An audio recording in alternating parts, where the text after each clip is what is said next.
This is it. This is Manchester United's final chance.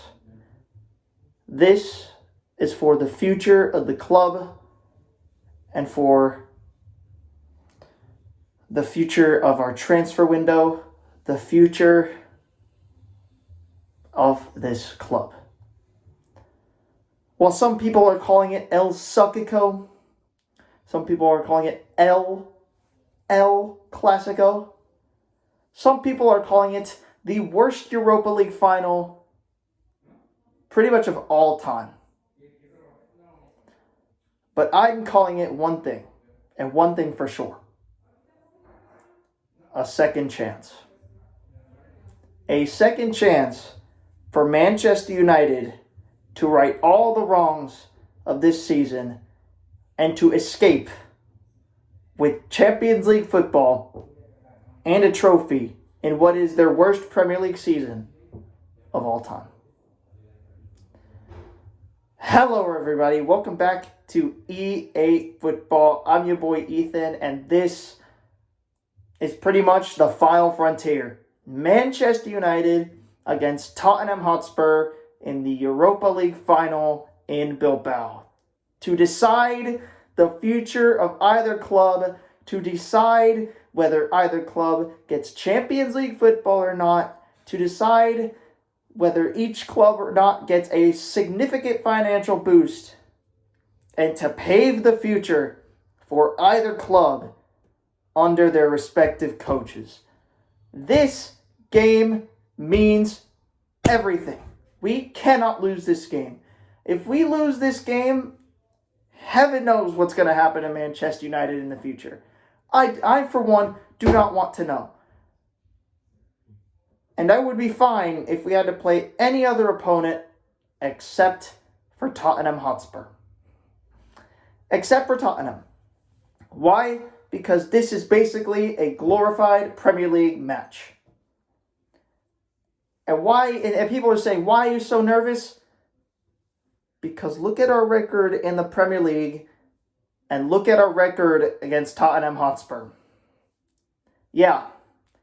3 L's. 3 L's to Tottenham Hotspur. Some with our best team, some with our first team, some with our second team. And I'm scared. But I'm going to put my frightedness and scaredy-catness aside because this game is for the glory of either club. It'd be weird just to be scared. It'd be weird just to be cowardly in this game. We need to fight for this one. We need to bring our all in for this one. This is it. Final game of the season. Pretty much everything rides on this game. The future of this club, Amorim, the owners, all the shebang rides on this one day.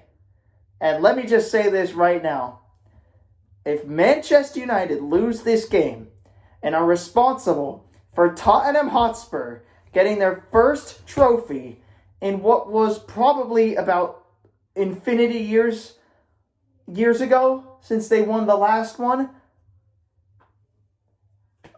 I genuinely don't know what I would do. I will cry myself to sleep for probably the foreseeable future if we end up giving Tottenham a trophy, Champions League football, and end up losing.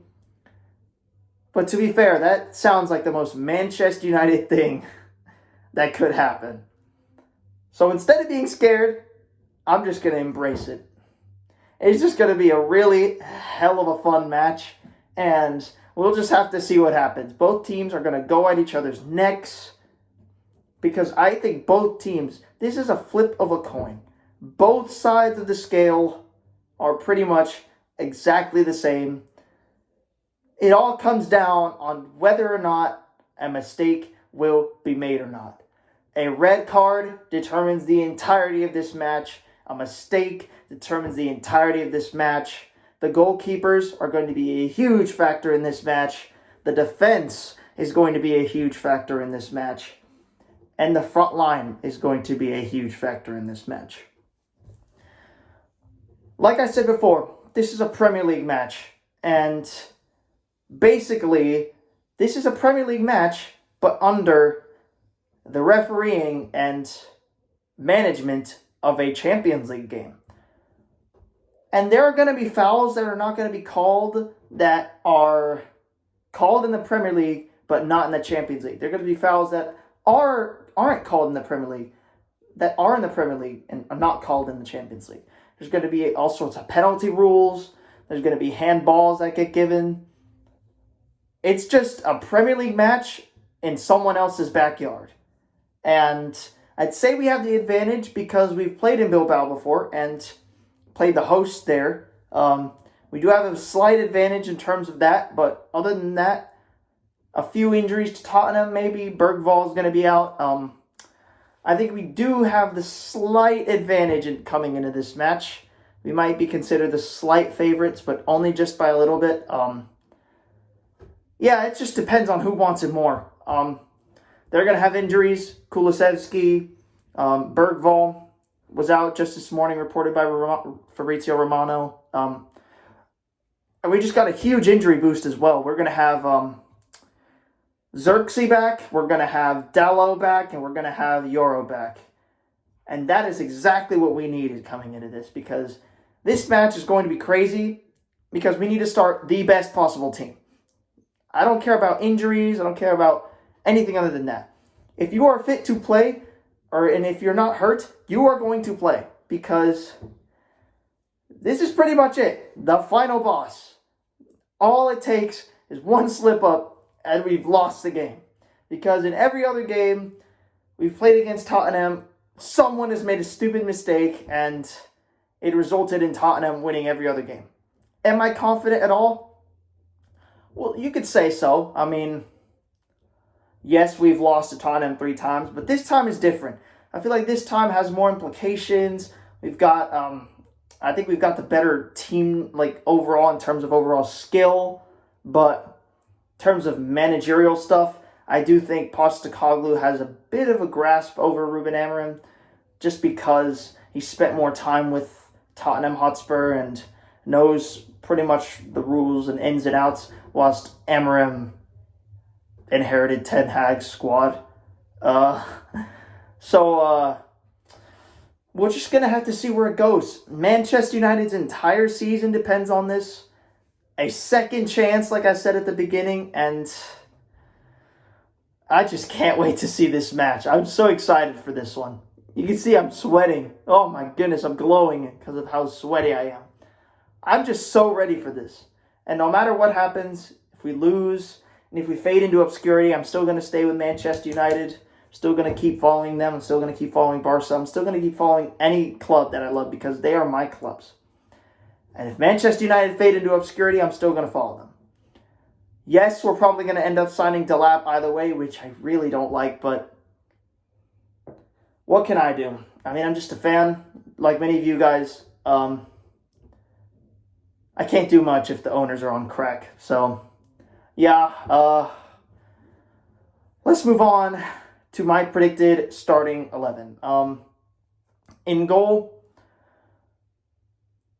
it's got to be Onana. It's got to be Onana. Bayinder this past few weeks has not been at all the Bayinder of before the injury, and Onana's been playing much better than him, so I will see Onana going in. Please don't make any mistakes, Andre. Please. I beg you, man. Don't make mistakes. I know you blundered the Champions League. Just don't blunder this one. Okay, Onana's in goal. The back three. Euro. Maguire. And might have to go with Mazraoui. Yeah, we'll go with those three at the back three positions. Because, one, De Ligt is still hurt. I think he's been hurt for like 3 weeks now. Yeah, I don't know what's going on with him. The club don't do a very good job of letting us know about that and letting us know about the current injuries, because he's been out for a while. They didn't let us know about Ahmad. They didn't let us know about Dalot. They haven't let us know on many things, so I'm going with Maguire, Yoro, Mazraoui in the back three. I feel like that's our most stable back three out of all of them. And despite Yoro coming back from injury, I still think he has more quality than Lindelof. Sorry, I can't trust Lindelof in that back three, especially in a final that is of this magnitude. I'm sorry, but it's them three in the back. Down the middle, Dalot. Yes, I know, Dalot has had a bit of a mysterious season. The injuries, he's not been near his best since under Ten Hag, but I still do believe that he has that experience over Patrick Dorgu when it comes necessary. And I do think he's going to lead this left middle position. I'm going Dalot, Casemiro. Yeah. These past few weeks have been incredible from Casemiro. He's been showing us the Real Madrid form of Casemiro, and I genuinely think he's been our best player in the past few weeks, alongside Bruno Fernandes. So, Casemiro for me in a final. I can't believe I'm saying that. Oh my goodness. Casemiro, Ugarte. Yeah, I'm starting Ugarte. There's a lot of people that are raising questions and debates about Ugarte, saying he's not good enough and stuff. I genuinely think he's mint, and I think he will start for us in that middle position because we need as much defense as we're going to get against this Tottenham team, because many times before that we've seen Mickey Van de Ven literally run through our entire team. So we're going to get defense. I'm putting in Ugarte. On the right, I think we go with Ahmad. But the thing is about Ahmad, I don't know about, it might either be Ahmad or Dorgu. I'm going to go with Dorgu. Yeah, I think we start Dorgu on that side. He's not been great this year, but he's young. So we're going to hope that he does very well in terms of carrying the team on that right-hand side. In the front, now this is where we get down to some mysterious decisions. Xerxes, Bruno, Højlund, Garnacho, Ahmad. I'm going to go with Bruno on the left because you cannot have a team called Manchester United without Bruno Fernandes starting. I mean, it is so obvious that we need to start this guy, and he's been our best player this season. He needs to play this final, and he needs to command this team to European glory. So I will start Bruno on the left-hand side. On the right, I'm going with Amad Diallo. That's right, I'm sitting Garnacho. I don't think Garnacho has been near as good enough in the past few weeks, and he's really done a vanishing act. He's like Harry Houdini. He just disappears when they need him most. And whilst he does produce moments of quality, I still think Ahmad has a better system and manner of playing in compared to Garnacho. He passes the ball more. He shoots. He's just a good overall player to have on that side, and will lead Manchester United on that right-hand side in the future as well, because he's still pretty young. So I'm going to go with Ahmad on the right. And down the middle, can I trust him again? Am I going to trust Rasmus Højlund to not poop it up in the most important game of the season? Or do I trust Xerxes? I'm doing it. I'm starting Højlund. He's not had a good season. But it's times like these where you look at the European scene and remember what Højlund has done.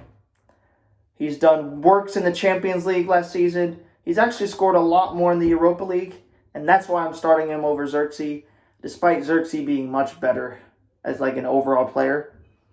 But just look at what Højlund has done in the past. Not now, because he has not been very good recently, but I'm doing it. I'm trusting Højlund. We have to back this team. We have to back this manager. We have to back his players. I'm going to start Rasmus. I'm going to do it. There's nothing else we can do. I wouldn't trust Xerxes on there because he's just back from injury and he's been hurt for a while. So that's it. We've got Onana in the back. Maguire, Yoro, and Mazraoui in the back. a midfield of Ugarte, Casemiro, Dalot, and Dorgu, and a front three of Bruno, Højlund, and Ahmad to end our season, hopefully on a high note.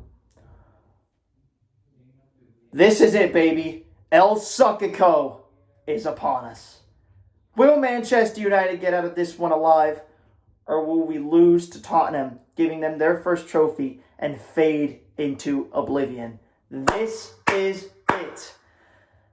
We'll just have to see what happens, man. But no matter what, I still think this season has been a disappointment, even if we win. So we'll just have to see what happens. But either way, if we lose or win, this is going to be a huge summer for Ruben Amorim and the Manchester United team, especially from the owners. They have to back this guy and get him what he wants, because if not, we're just going to end up like this again. So hopefully we win this game, but we'll just have to see how that goes. That's football, baby.